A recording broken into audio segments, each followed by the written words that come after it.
¿Cuántos disfrutaron la adoración, la música que tuvimos esta tarde? Yo lo disfruté un montón. Démosle un aplauso a los muchachos, las muchachas.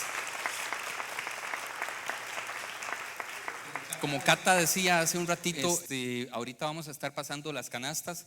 Es que estaban arriba y acaban de aterrizar aquí, pero eso no es urgente, lo podemos hacer dentro de un ratito. Y recordar que pueden utilizar el Simpe Móvil como medio incluso más pandémico, diríamos, ¿verdad? ¿Verdad? Mucho más sano, no sé. Ok, otra cosa que quería recordar antes de arrancar con esta serie: esta va a ser una serie de charlas de 2 domingos, porque luego ya entramos a la serie navideña que vamos a estar preparando y dándoles. Pero algo que mencionaba Cata es que el 12 es que vamos a tener entonces la última reunión de interludio oficial, que va a ser una reunión navideña de nosotros, solitos nosotros. Y los chicos, los Interkids, van a tener una fiesta de Navidad ese día. Y el 19 vamos a tener entonces la reunión, digamos, de cierre del año compartida con la iglesia de la Viña del Este. Yo quiero recordar rápidamente que estamos trabajando duro para que el año que viene, a eso de febrero del año que viene, nosotros implementemos la nueva estrategia. Y nosotros tenemos una frase que quiero que usted por lo menos la interiorice hoy. Y si la puede guardar ahí en su memoria, mejor todavía. Nosotros nos casamos con la visión que Dios nos dio, pero con la estrategia tenemos citas. Nosotros podemos cambiar la estrategia dependiendo de las circunstancias que haya a nuestro alrededor. Si hay una pandemia, podemos virar hacia virtual. Si las cosas cambian, la estrategia también debe cambiar, pero la visión es la misma. Y nosotros vamos a tener entonces 2 domingos donde vamos a reunirnos aquí. Ojalá se empiece a llenar esto. Hoy me alegra mucho ver gente que no veía hace un montón de tiempo y ver cada vez más personas que están encontrando nuestro nuevo lugar, porque hay mucha gente que hasta hace poco se está dando cuenta que nos movimos de lugar. Pero vamos a tener 2 domingos que van a ser de enseñanza, de full enseñanza. Vamos a tener un sábado en la noche, y esto es un cambio importante, un sábado en la noche que va a ser un concierto de adoración, que va a ser una reunión, una producción grande de adoración. Y vamos a tener un domingo dedicada solo para niños. Ojo, ese domingo es solo para niños. Les he estado diciendo que vamos a quitar esas bancas que son las de aquí. Vamos a abrir esta explanada, vamos a poner unos inflables, si Dios quiere. Vamos a tener un concierto para los chicos, para que aprendan a adorar desde pequeñitos. Vamos a tener obras de teatro, bailes, canciones, y luego se van a separar por edades para sus actividades particulares. ¿De acuerdo? Poco a poco vamos a estar anunciando todo esto con más detalle. Pues hoy arrancó esta serie de 2 charlas. Y van a ser 2 charlas intensas. Esta yo creo que va a ser muy, muy intensa. Y va a ser intensa sobre todo porque creo que voy a tocar fibras propias mías. Y creo que cuando uno toca sus propias fibras, logra empatizar y tocar fibras de quienes lo escuchan. Y puede ser que algunos de ustedes nunca me hayan escuchado este tema ni lo que voy a hablar, pero puede ser que algunos de ustedes sí me hayan escuchado. A veces yo mismo me tengo que recordar algunas verdades bíblicas, porque están para los momentos en que más las necesitamos. Si hay algo que nos sostiene cuando la vida nos golpea, son las promesas de Dios, ¿cierto o no? ¿En qué confía uno cuando ya no hay nada en esta tierra que parezca sólido, que parezca fiable, que todo se está moviendo como arenas movedizas, que parece que todo es inasible, que todo es variable y no hay nada fijo? En las promesas de Dios. Y las promesas son ese resorte de esperanza en el que yo por lo menos me aferro, me agarro, me sostengo, aunque todo abajo parezca un abismo.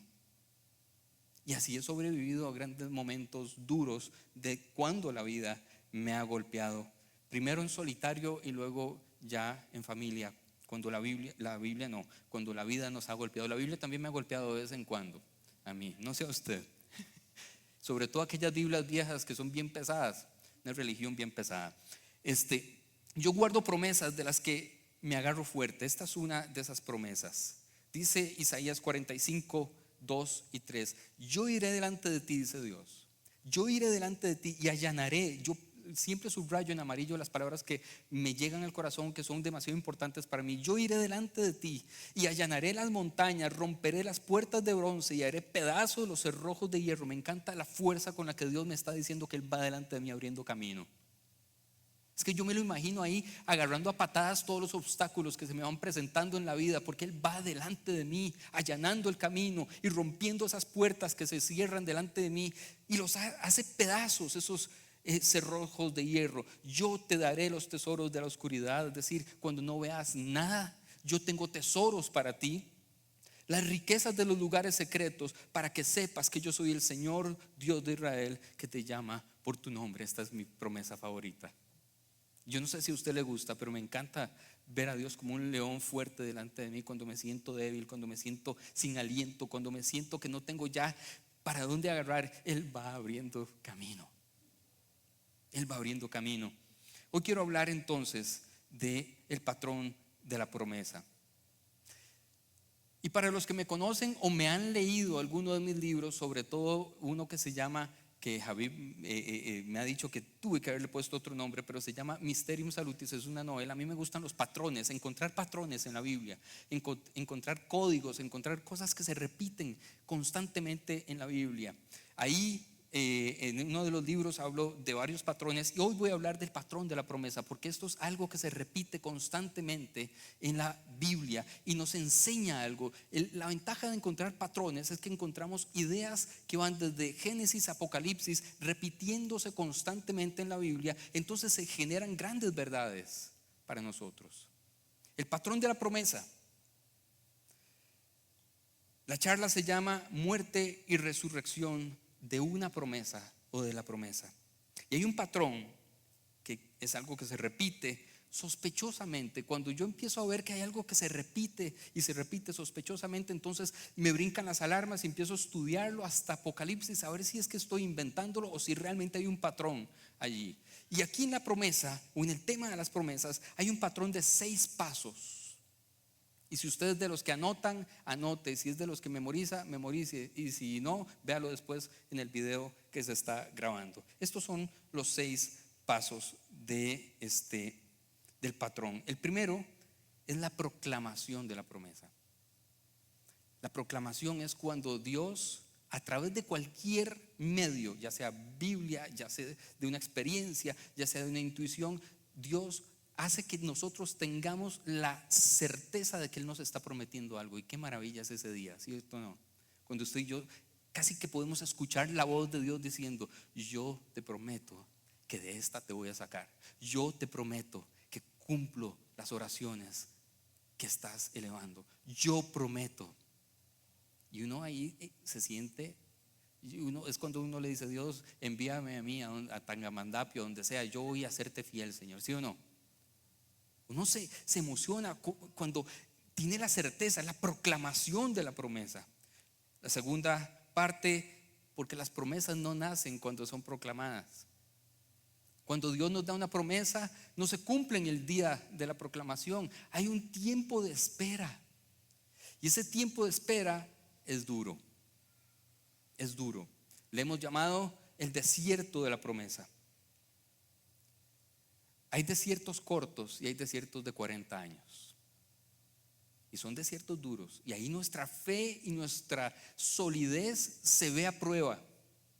Y crece, es un músculo que empieza a ejercitarse en el desierto de la promesa. Pero usted sabe que hubo una proclamación. Y aunque esté en el desierto, usted recuerda el día en que fue proclamada la promesa y se aferra a esa promesa. Y ahí se pone a prueba esa fidelidad de Dios y nuestra fidelidad. Tercer paso es el nacimiento de la promesa. Todavía mejor que la proclamación, cuando uno ve la promesa hecha realidad, en las manos, palpable. Cuando uno el día que la ve nacer, ese día realmente es especial. El nacimiento de la promesa, cuando uno ve hecho realidad lo que Dios y lo que estuvo esperando de la promesa de Dios durante mucho tiempo.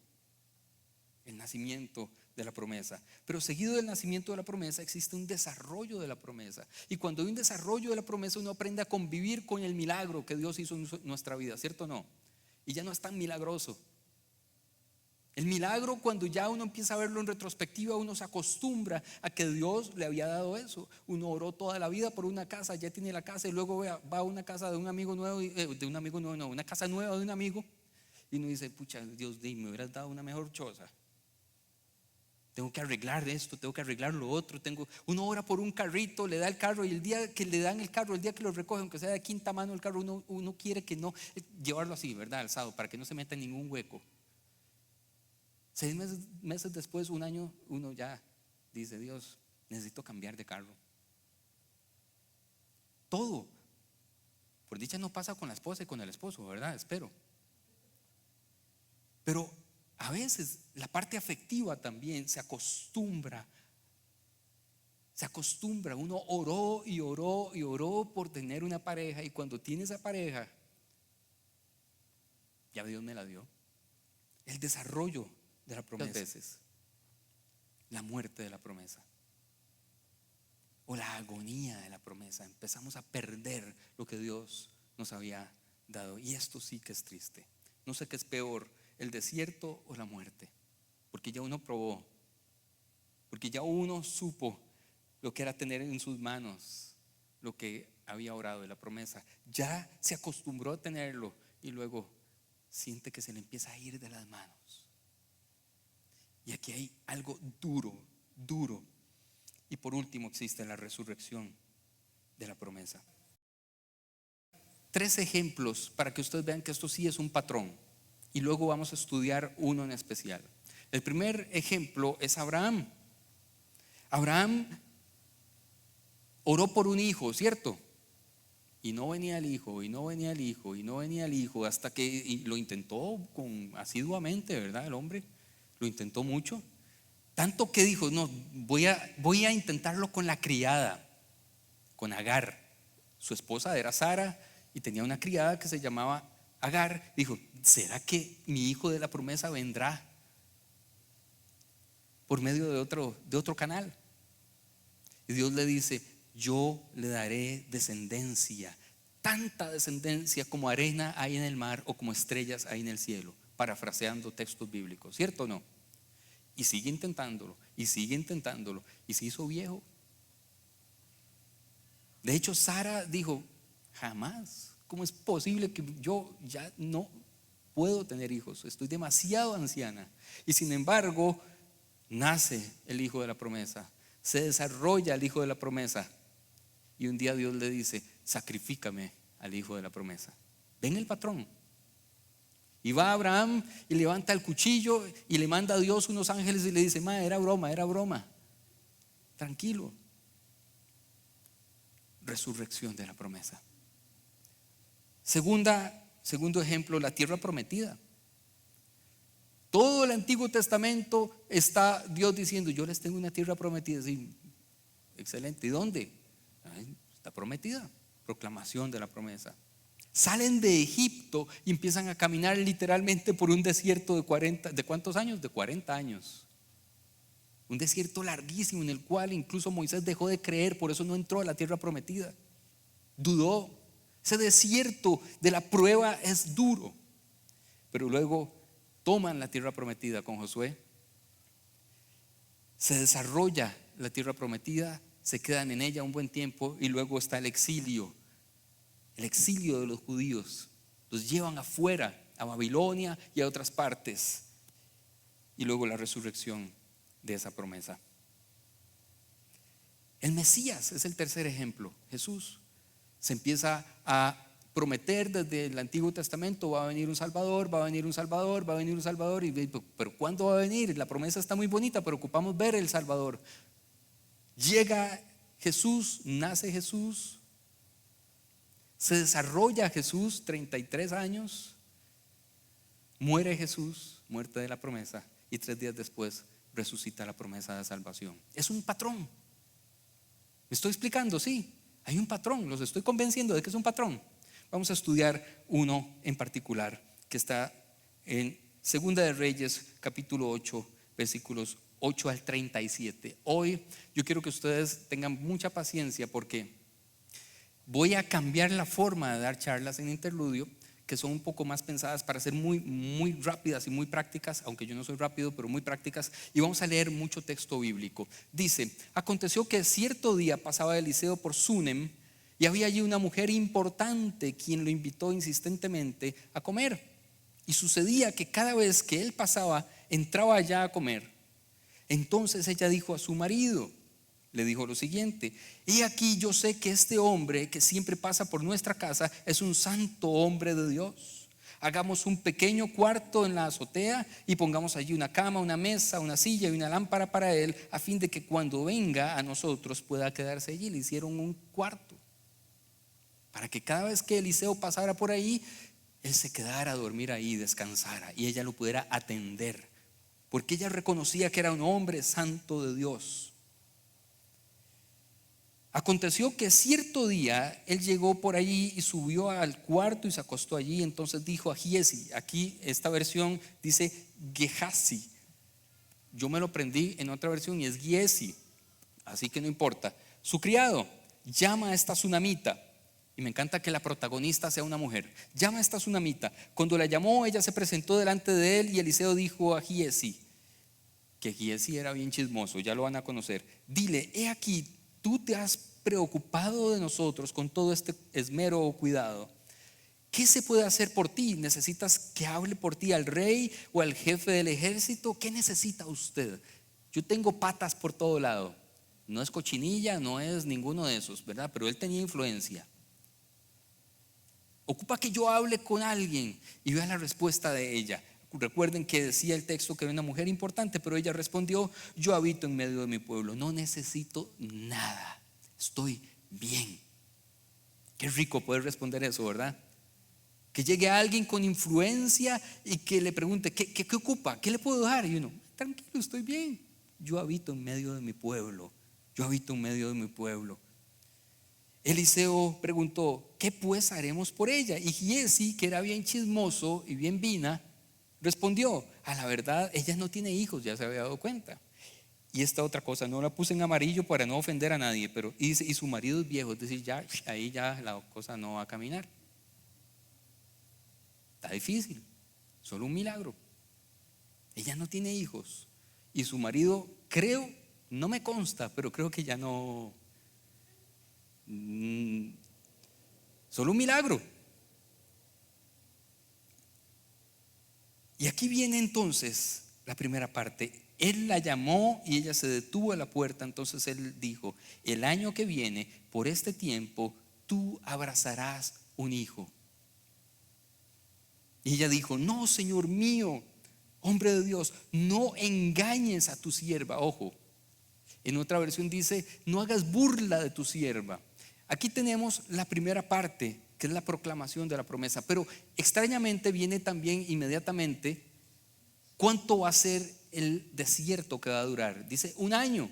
El año que viene, por esta misma época, abrazarás un hijo. Y ella dice: no hagas burla de tu sierva. Yo no puedo tener hijos y mi esposo tampoco. Yo ya estoy vieja, yo estoy anciana, ya pasó mi tiempo. Y sin embargo, después de esta proclamación, pero la mujer concibió y dio a luz un hijo al año siguiente, por el tiempo que Eliseo le había dicho. Esto es el nacimiento de la promesa. Vamos rápido con el patrón. Nace la promesa. Imagínese la alegría. Una familia que había deseado, anhelado tener un hijo, y no venía el hijo, y no venía el hijo, y no venía el hijo. Y le prometen que va a venir un hijo, hasta que sintió dolor con la promesa, porque tocó sus fibras más profundas. Y dijo: no hagas burla de tu sierva, no crees expectativas que después no se cumplan. Y sin embargo ella quedó encinta y dio a luz y abrazó su hijo de la promesa. Es que imagínense la alegría que pudo haber estado viviendo esa mujer. Abrazar el bebé que tanto había añorado y había sido prometido. Un momento glorioso.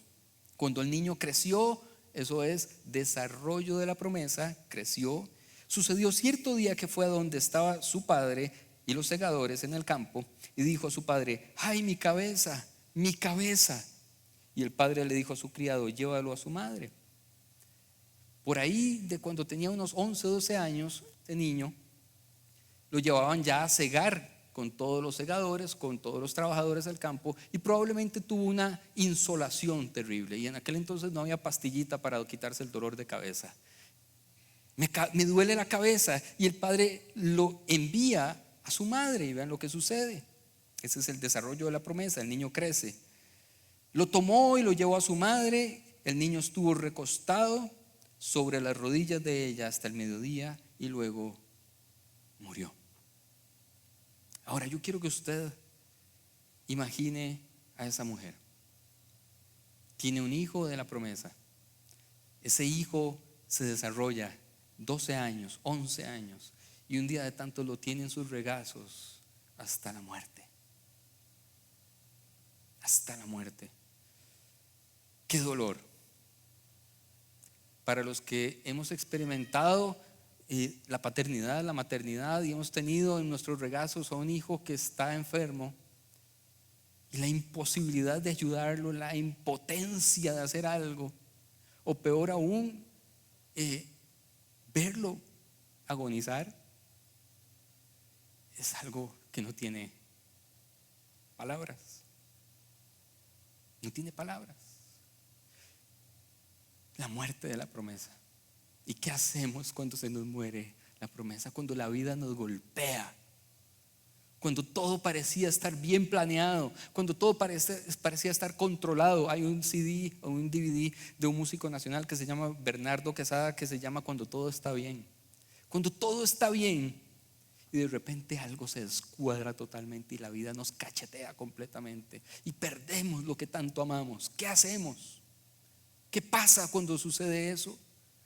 Varias veces Laura y yo hemos tenido una experiencia cercana a esta, cuando nuestro hijo ha estado literalmente muerto. ¿Y qué hacemos? Y lo dejamos en la UCI. Todavía hace 2 años estuvo en la UCI y nos dijeron: no se puede hacer nada. ¿Y qué hace uno cuando la vida lo golpea así? ¿Qué hace usted? Pues yo encontré en la Tsunamita unas claves para que nosotros apliquemos en la vida cuando la vida nos golpea fuerte. Y el carácter de esta mujer es ejemplificante para nosotros, y me encanta que sea una mujer, aunque la Biblia no le llame por su nombre de pila, le dice la Tsunamita, es decir, como llamarle la sancarleña, yo qué sé. La ningunean, pero yo la rescato porque el carácter de esta mujer es muy aleccionador para todos nosotros. Muerte de la promesa. Aquí es donde la cosa se empieza a poner interesante. Cuando la vida te golpea. Entonces ella subió. Recuerdan que ellos habían construido un cuartito arriba. Ella subió, acostó a su hijo muerto sobre la cama del hombre de Dios, cerró la puerta y salió. Voy a repetir esto. Ella subió. ¿A dónde? A donde se acuesta quien le dio la promesa, no otra persona. Quien le dio la promesa. ¿A dónde hay que acudir cuando las cosas están mal? ¿Quién nos dio la promesa? ¿Quién te dio la promesa? Hay que ir. Uno va con su promesa muerta, con su hijo muerto, lo pone en la cama, y yo sería muy capaz de quedarme viendo. Jamás lo soltaría. Pero esta mujer cerró la puerta y salió. Y eso me llama mucho la atención. Ese carácter. Somos muy dados a abrazar las promesas muertas y no soltarlas. Somos muy buenos. Y siempre digo que es como tener un bonsái. Usted ha visto que con los bonsái uno todos los días los chinea un ratito y les recorta. Y esa promesa muerta uno la sostiene y la sostiene y porque es mía, porque Dios me la dio. Yo no puedo soltarla. No puedo entregarla. La voy a manejar yo. Y abrazamos la muerte, abrazamos la pérdida, abrazamos el dolor y no lo soltamos, nos regodeamos allí. porque no hicimos el ejercicio de subir a donde nos dieron la promesa y entregarla allí. Y esto me trae a la cabeza una palabra que nosotros los ticos usamos mucho: encomienda. ¿Qué es encomendar? Cuando uno va a enviar un paquete a otra parte y lo manda por encomienda, ¿cierto o no? Ahora, hay unas formas de encomienda que estoy utilizando mucho últimamente cuando envío o pido libros por una compañía que no me patrocina, pero que voy a decir el nombre: DHL. Y cuando uno envía un paquete con DHL, uno hace esto: uno llega con el paquete, ellos son expertos en llevar el paquete, ¿sí? ¿Cierto o no? Uno confía en DHL o no, excepto que le haya pasado una mala experiencia, pero uno confía. Uno deja el paquete ahí y ¿qué hace? Cierra la puerta y se va. ¿Por qué? Porque confía que el paquete va a llegar. Yo no conozco a nadie que entrega el paquete en la oficina de DHL y dice: dígame una cosa, ¿y el piloto de avión cuántas horas vuela tiene? ¿Cómo se llama el piloto? Necesito averiguar. Y usted confía que los que son expertos en encomiendas van a entregar su encomienda, ¿o no? Y cierra la puerta y se va. Pues cuando uno sabe quién es el experto en dar promesas y quién es el experto en resurrecciones, entonces uno puede cerrar la puerta, entregar, encomendar su dolor, su lágrima, su experiencia, y cerrar la puerta e irse. Y creo que voy a repetir esto tal vez continuamente, pero dejar a un hijo en una unidad de cuidados intensivos, cerrar la puerta y jalar de ahí, porque no podemos dormir allí, es confiar en que el que dio la promesa, es confiar en que Él va a hacer algo.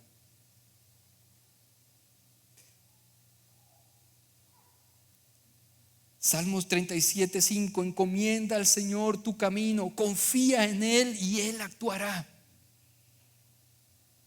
Encomienda a Dios tu camino, confía en Él y Él actuará. Primera de Pedro 5:7: echen sobre Él toda su ansiedad, porque Él tiene cuidado de ustedes.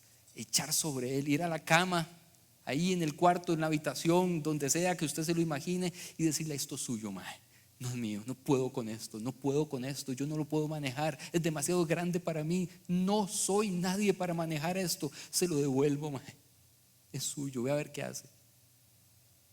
Me duele demasiado, no puedo con esto, es demasiado pesado para mí. Y una vez que dejó su promesa muerta en las manos de Dios, vean lo que hace ella. Después llamó a su marido y le dijo, por dicha tampoco dicen el nombre del marido, eso me gusta: te ruego que me mandes a uno de los criados y una de las asnas, para que yo corra hacia el hombre de Dios y regrese. Y el hombre, el esposo, le dice: ¿para qué vas a ir a verlo hoy si no es luna nueva ni sábado? Lo que le estaba diciendo el esposo es: ¿y para qué ir a la iglesia hoy si hoy no hay culto? Luna nueva o sábado, un Shabbat para los judíos. Si hoy no hay nada ahí, ¿para qué yo voy a ir a este maje, a ver a este maje? Y ella responde: paz. Yo pregunto, ¿estaba en paz el corazón de ella? No estaba en paz. Porque aunque uno confíe, no necesariamente la confianza resulta en paz, resulta en otras cosas. No es cierto, es un mito. Cuando Jesús estaba en el jardín de los olivos y estaba diciéndole a Dios: Dios, si es posible, pase de mí esta copa. Él confiaba en su papá, ¿o no? Pero no quería que pasara eso, no estaba en paz. Mentira, que la paz es el índice, es la medida de confianza. El dolor duele, pero la esperanza y la confianza tienen sus frutos. Paz, le dice ella, en hebreo shalom, le dice al esposo. Y aquí hay algo que yo quiero que usted note: no siempre a todas las personas tenemos que abrir nuestro corazón, ni siquiera a veces, porque de repente ya sabía, si le cuento que se murió el hijo, le da un paro cardíaco y se mueren dos. No siempre abrimos nuestro corazón a todas las personas. Ella le dijo: paz, tranquilo, déjeme esto a mí, yo me encargo. No toda tierra es fértil para derramar nuestras lágrimas. No todas las personas van a producir en nosotros vida cuando nosotros abramos nuestro corazón. Hay gente, y yo sé que usted conoce ese tipo de personas, que uno le abre su corazón porque algo se está muriendo dentro de nosotros y uno termina más muerto que antes. ¿Cierto o no? Pero hay gente que uno abre su corazón, derrama su corazón y produce vida allí. Uno tiene que escoger a quién. Uno tiene que tener sabiduría para saber a quién va a contarle su necesidad más profunda. Vean esto. Después ella hizo aparejar el asna y dijo a su criado: toma la rienda y anda, y no te detengas por mí en el viaje a menos que yo te lo diga. Y esto también me gusta de ella: toma la rienda y anda. Cuando uno está en el momento más duro, en el momento de la pérdida, en el momento del dolor, en el momento de que las lágrimas no nos dejan ver el camino, es necesario buscar a alguien que nos ayude a guiarnos. Busque ayuda. No lo viva sola o solo. Busque ayuda. Escoja a una persona sabia, una persona de buen corazón, de confianza, que usted sepa que es una persona fiable, y dígale: no puedo solo. Tome las riendas de mi vida hasta llevarme a algún puerto donde yo pueda tocar el fondo de esto, porque de momento no puedo. Necesito ayuda. Ahí hay sabiduría. Esta mujer hizo eso. Toma la rienda y anda, y no te detengas. Lléveme a donde no me permita quedarme a medio camino. Necesito que me lleve al puerto donde yo pueda empezar de nuevo.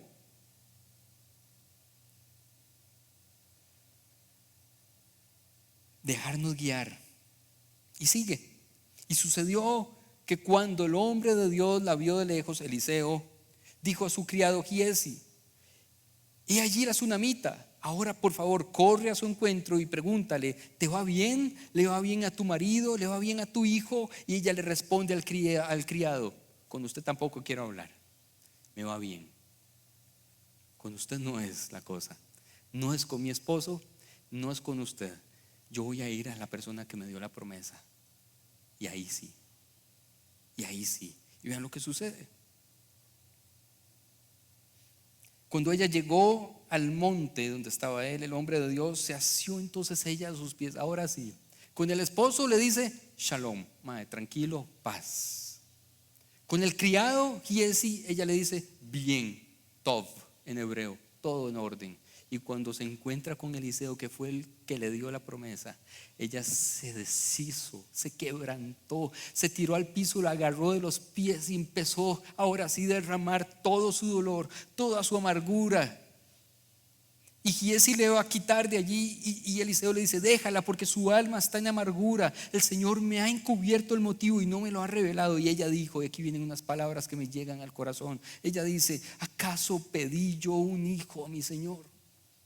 Es que casi puedo escucharla. ¿Acaso pedí yo esto? Y ahora mi alma está en amargura. Yo le dije: no hagas burla de tu sierva.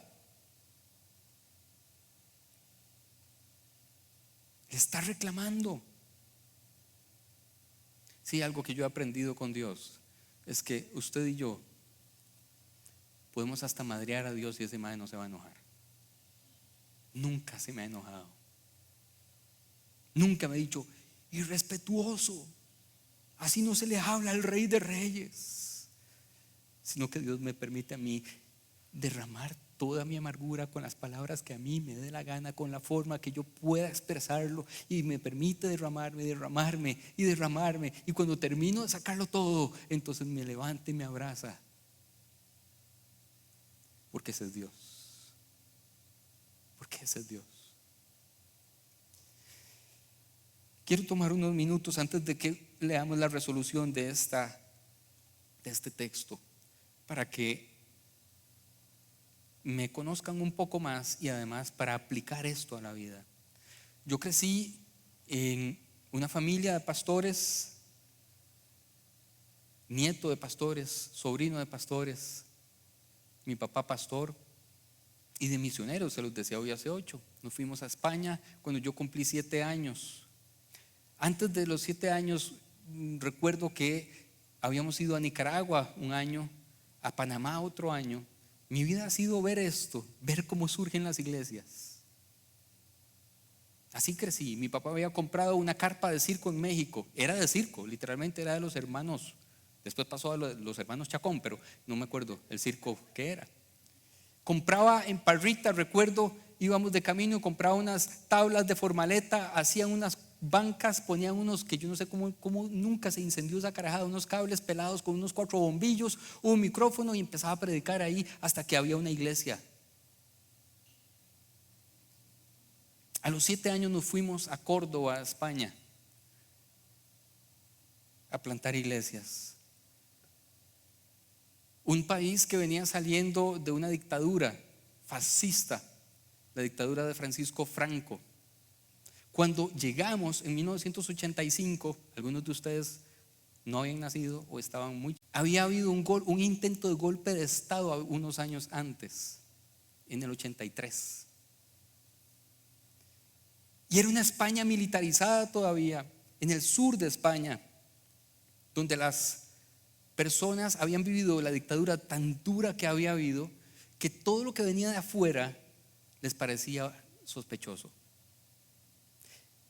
Era una España fascista que no permitía otra religión que la católica, y a los protestantes los habían perseguido y los habían ejecutado en las calles, y muchos protestantes habían tenido que irse al exilio a Gibraltar o a Inglaterra o a Francia. Así que cuando llegamos allí éramos evangélicos, protestantes, latinoamericanos, y empezamos a sufrir lo que es la xenofobia, lo que es el rechazo, la discriminación. Y recuerdo una experiencia en particular en la escuela. No había otro lugar en Córdoba para meterme a mí y a mi hermano mayor. Mi hermana estaba muy pequeña, que una escuela católica de monjas. Imagínense, el hijo del pastor, en aquel contexto que les estoy mencionando. Y recuerdo que me hacían bullying. Ahora tiene nombre eso. Empecé a generar un odio tan profundo en mi vida. ¿Cómo es que Dios permite eso?, decía yo. No estamos aquí para servirte. Todos los días eran golpizas, todos los días eran burlas. Y yo siempre fui así de fuerte y de grande, ¿verdad? Con este cuerpo. Y ahora estoy pochotón. Imagínense cuando tenía como 7, 8, 9 años. Un día de tantos caminé de la casa a la escuela, y en el muro de la escuela decía, a mí me decían el Yankee porque yo no sé por qué, pero no sé. Yo creo que había como una distorsión entre lo que ellos creían que era un niño centroamericano, que tenía que ser con cierta fisonomía y con ciertas características, y me veían a mí blanquillo de ojos claros, que decían como que no, como que este no es de ahí, debe ser como gringo, pero no. Y en la pared alguien había puesto con spray, maten al Yankee. Ahora yo quiero que usted se ponga en mis zapatos cuando yo tenía 7, 8 años. Para un niño eso no es ni siquiera una amenaza ni un juego. Para un niño eso es que de verdad alguien lo va a matar. Y yo sé lo que es tener pánico desde ese día. Pues pasó el tiempo, me convertí en un niño agresivo, muy, muy agresivo, capaz realmente de defenderme de todas esas agresiones y odiando el país donde Dios me había llevado, con odio jarocho, odiando la misión de Dios, odiando la iglesia, odiando.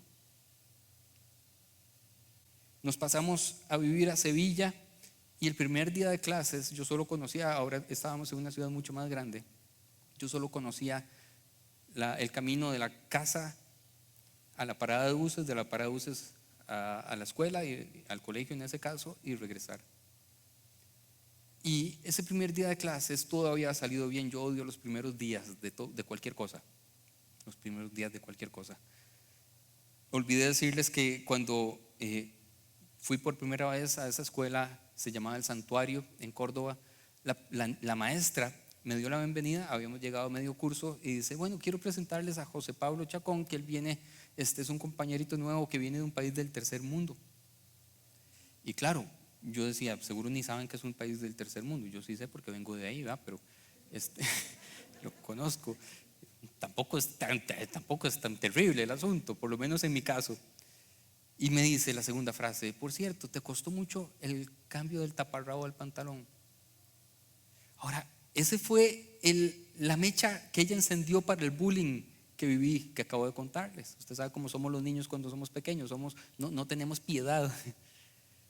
Y a partir de ahí fue un tormento. Pues llegamos a Sevilla el primer día de clases, todo había salido muy bien hasta que yo salí de clases. Iba camino a la parada de buses y se me paran unos hombres frente a mí y me dicen, obviamente eran del colegio donde yo estaba, mucho más grandes que yo, siempre son mucho más grandes que yo. Y me dicen, aquí no nos gustan los costarriqueñitos, ateos, no sabían decir costarricense. Y yo me reí en la cara de ellos, pero uno de ellos tenía un cuchillo en la mano, así que yo no seguí riéndome. Se me apagó la risa rápidamente y me fui corriendo al único lugar donde yo conocía, que era la parada de buses. Y no llegaba el bus y estos hombres venían detrás mío, así que seguí corriendo en una ciudad que yo no conocía, no tenía ni idea para dónde iba, pero tenía que correr por mi vida, hasta que no pude más y me senté en el borde de la acera. Creía que los había perdido, pero estos más sí conocían la ciudad y llegaron por otra parte, y ese día cambió mi vida para siempre, porque estos 4 hombres abusaron sexual, me violaron en la calle. Era la hora de la siesta, no había nadie allí. Y los 4, uno a uno, fueron abusando uno a uno. Y yo recuerdo que ese fue el momento de ruptura de mi vida, en el que me sentí absolutamente solo, indefenso, obviamente agredido, avergonzado, herido y abandonado por Dios. Absolutamente abandonado por Dios. Y fue mi primera vez que dije a Dios, ¿por qué me abandonaste? ¿Dónde estás?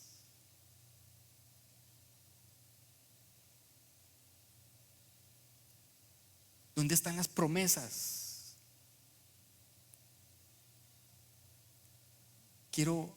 No quiero detenerme demasiado porque se nos hace larguísima esta parte, pero yo recordaba que antes de salir de Costa Rica íbamos con un cúmulo de promesas, de éxito. Y ahí estaba yo tendido en una acera solo, y todas las promesas rotas. Y aquel Dios misericordioso, poderoso, grande, se me rompió por completo y se convirtió en humo inexistente, y dejé de creer.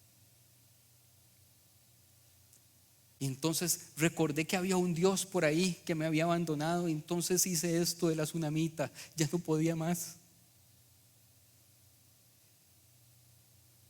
Y me tiré a los pies de ese Dios desconocido ahora para mí y empecé a decirle todo lo que yo lo odiaba con todo mi corazón, porque Él era el culpable de la ruina de mi vida. Porque si Él no hubiera enviado, empecé a decirle, lo único que necesito es una cosa, le dije a Dios, y si no se cumple, yo no tengo por qué vivir. Yo tenía 16 años. Yo no quiero que me reconcilie con la familia, yo quiero sentir que usted me abraza y que me acepta, porque me sentía indigno totalmente. Y le dije, si usted no me abraza, yo no tengo por qué vivir. Quiero correr, así que voy a saltar una parte allí. Yo le dije a Dios, ¿cómo es posible que usted en la Biblia diga que abrió el mar para que pasara el pueblo y no puede dar un abrazo, un pinche abrazo?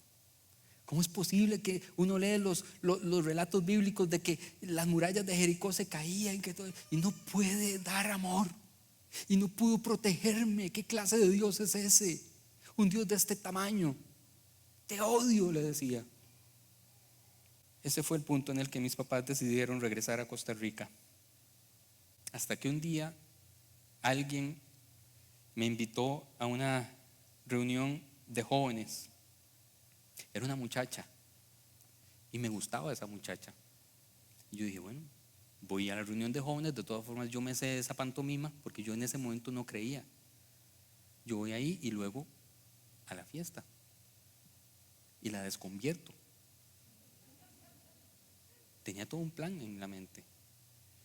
Y fui a esa reunión de jóvenes y el que estaba predicando, yo hoy voy a contarlo como me lo imaginaba a esa edad, y no lo diría ahora, pero bueno, era muy grande, muy panzón. Y entonces yo estaba atrás, y toda la cosa, y de repente ese señor, que no recuerdo ni el nombre ni nada, hizo un llamado, esa cosa que hacen los evangélicos panderetas, ¿verdad? Un llamado. Y yo, no voy a pasar, está loco. Y me hace ella, vamos. Y yo, está loca, yo no voy a pasar. Y me vuelve a ver y yo, es que me gusta esta muchacha, es que me gusta, ¿cómo le voy a quedar mal? Y pensaba en lo que venía después, porque yo soy visionario, ¿verdad? Yo soy visionario. Entonces le digo, está bien, vamos al frente. Y yo me paré al frente y yo siempre tengo que hacer lo que yo hice, porque yo sabía lo que hay que hacer cuando uno pasa al frente. Porque si uno pasa al frente de un llamado y hace así, dicen, hay que orar rápido por este mae, porque está endemoniado mínimo.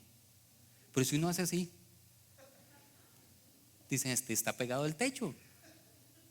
Más bien hay que ponerlo a orar. Está adorando al Señor. Y yo decía, cabrones estos, me quiero jalar de aquí. Apenas termine esto, quiero fiesta, lo que sea. Y de repente yo vi que este señor se acercó a mí. Acuérdense, era muy grande. Y yo me empecé a hacer cóncavo, porque se acercó mucho a mí. Y yo me empecé a hacer cóncavo para que no me rozara. Y yo tenía realmente un problema con la cercanía con los hombres, porque no podía sentir cerca a otro hombre. Y me empecé a hacer cóncavo y vi que tenía un micrófono, se lo pasó a alguien. Yo me anclé en el suelo. Dije, este man no me va a empujar, yo no me voy a caer, porque se estaban cayendo alrededor, ¿verdad? Y yo puse pie atrás y dije, este man me toca y le vuelo un manazo. Eso pensé yo. Y me abrazó. Ese hombre era tan grande, que era tan envolvente, que yo quedé ahí así. Recuerdo perfectamente que sentía la barba de ese mae aquí. Y me dice al oído, ese es el abrazo que le pediste a Dios. ¿Te acuerdas? Y yo dije, mae, es imposible, ¿quién le fue con el chisme? Eso había sucedido muchos años antes en un rincón de Sevilla, y estábamos aquí en Sabanilla, y un mae que no me conoce me dice, usted le pidió un abrazo a Dios hace unos años, ¿se acuerda? Es este.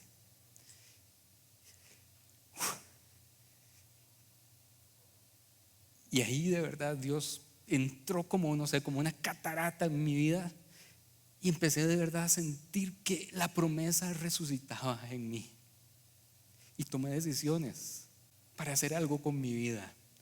No volví a ver a aquella muchacha, pero Dios la usó. Dios la usó. ¿Acaso pedí yo un hijo a mi Señor? ¿No te dije que no me llenaras de falsas esperanzas? Cuando Eliseo llegó a la casa, he aquí que el niño estaba muerto. Eliseo llegó a la casa de ellos, tendido sobre su cama. Entonces entró, cerró la puerta detrás de ellos dos y oró al Señor. Después subió y se echó sobre el niño, su boca sobre su boca, sus ojos sobre sus ojos y sus manos sobre sus manos, como diciendo, cuando resucites vas a hablar lo que yo hablo, vas a ver lo que yo veo, tus manos van a hacer lo que yo hago, porque vas a tener una misión grande. Te voy a dar propósito. Así se tendió sobre él y el cuerpo del niño entró en calor. Luego se volvió y se paseaba por la casa de un lado al otro. Después subió y se tendió sobre el niño de nuevo, y el niño estornudó 7 veces. Luego el niño abrió los ojos y la promesa resucitó. Ahora, para terminar hoy, yo ya sabía que el niño iba a resucitar cuando empecé la historia. Es decir, cuando uno empieza a leer esa historia, uno dice, el milagro es que resucita, o sea, no puede ser otra cosa. Pero como termina, el colofón de la historia es lo que más me llama la atención. ¿Qué hace la tsunamita? Cuando ella entró a la habitación, Se echó a los pies ¿de quién? Del que le dio la promesa, no de su hijo resurrecto. Ojo, esto me llamó mucho la atención. Y después, y solamente después, tomó a su hijo y salió. Porque hay una diferencia enorme en entender, abrazar o vivir abrazado a la promesa o abrazado al dador de las promesas, al que da vida, al que cumple sus promesas, y después abrazar las promesas. Las promesas son secundarias al final de cuentas, si aprendemos a buscar primero al dador de las promesas.